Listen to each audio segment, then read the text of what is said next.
Hello and welcome back to Susanne Kurz Coaching and Media. Death and Beyond, Part 6.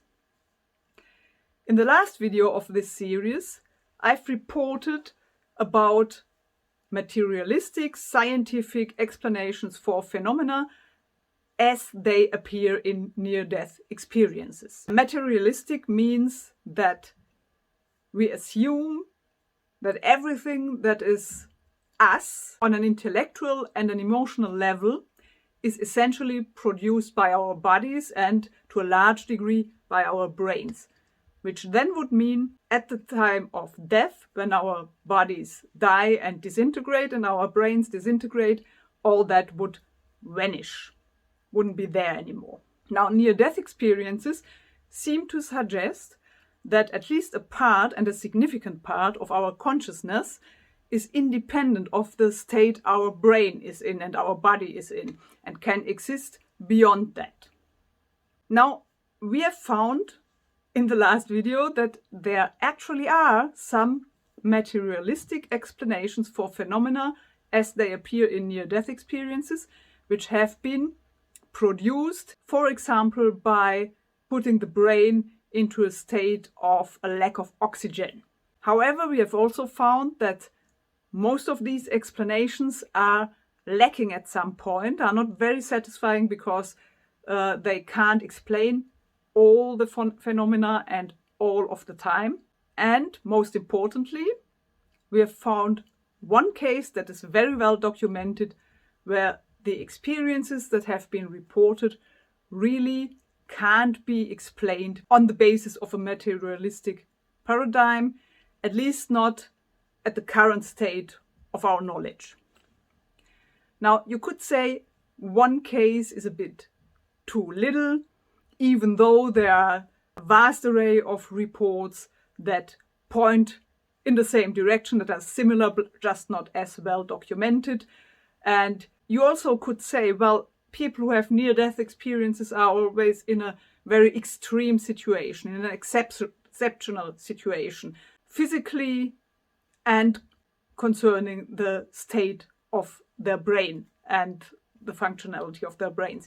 So that doesn't rule anything out, but it might be a general, doubt you can raise in this respect.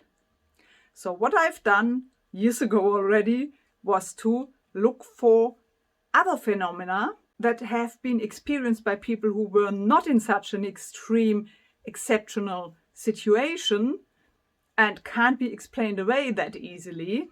And I've also found something like that, and it wasn't even hard to come by it, because one of the first authors who has published about near-death experiences in the last century, an American physician named Raymond Moody, who has collected reports of near-death experiences and then published in a book, has also published about another phenomenon that he calls deathbed visions. And a deathbed vision is something that is not only experienced by someone who is dying, that would be another extreme, exceptional situation physically and concerning the state of the brain, but also by people surrounding this person.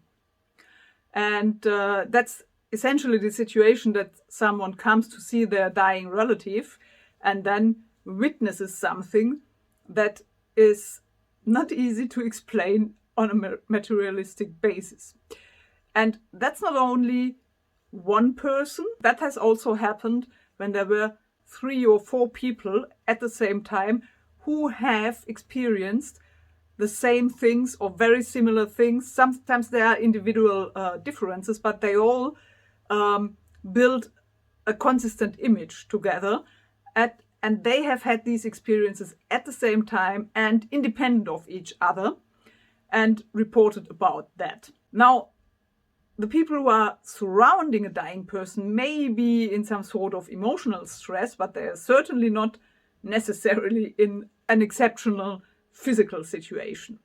So you can't explain their experiences by, say, lack of oxygen in their brains. And it's very unlikely that more than one person has that at the same time in this situation.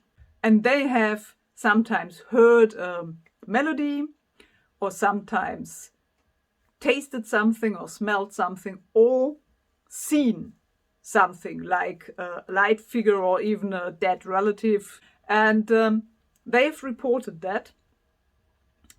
And obviously the most convincing experiences are the auditive and the visual ones. And that's a phenomenon that exists. And even if you thought that there was a materialistic explanation how a dying person could somehow project their personal experience and visions to the people surrounding them, and I don't know of an explanation of that sort, but if you know any, put it into the comments. It's very interesting for me. But even if that was the case, then we have to look for cases when the dying person wasn't even conscious and wasn't in any way communicating, projecting. It's very unlikely that they could have done something like that. And even if it was materialistically possible, and such cases also exist, that dying person is not conscious and doesn't do anything, and the people surrounding them have this sort of perceptions and experiences. And I don't think that can be explained away on the basis of a materialistic paradigm. I don't see how. Obviously, people who are about to lose a dear relative could be in emotional stress, and that might be an exceptional situation. But if you take into consideration that there's also in hospices where people go to die when they are dying and there's nothing that can be done for them in terms of therapy, the people who are working there have more of an emotional distance because they are professionals. They have to have that to be able to function professionally, and they often report things like these deathbed visions too. And I also haven't seen any studies. So if you know anything of that sort, let me know. Write it in the comments. I'm really interested in knowing about that. Then I will read up on that and will tell you what I think about it. But to my knowledge, this has not been explored. Nobody has attempted to explain it in materialistic terms, and I don't think it's possible. Essentially, of course, this is also anecdotal evidence. These are reports, narrative reports of people who are telling someone about their experience.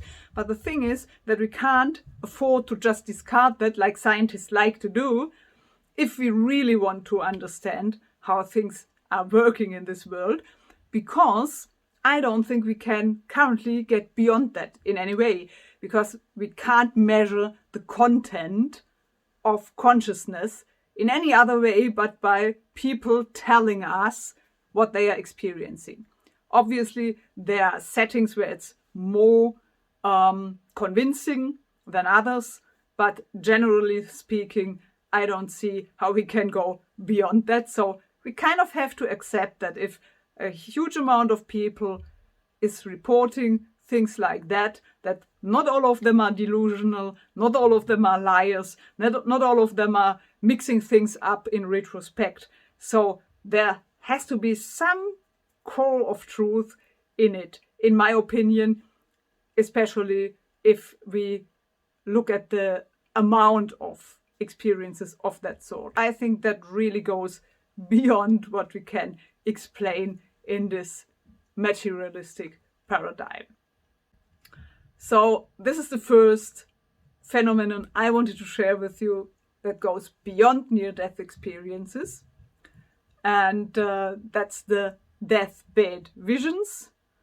And in the next video I will go on to various other phenomena that will broaden and widen our horizon there and give us a bigger perspective on the whole topic. Hope to see you next time. Have a good time until then, and see you then. Bye.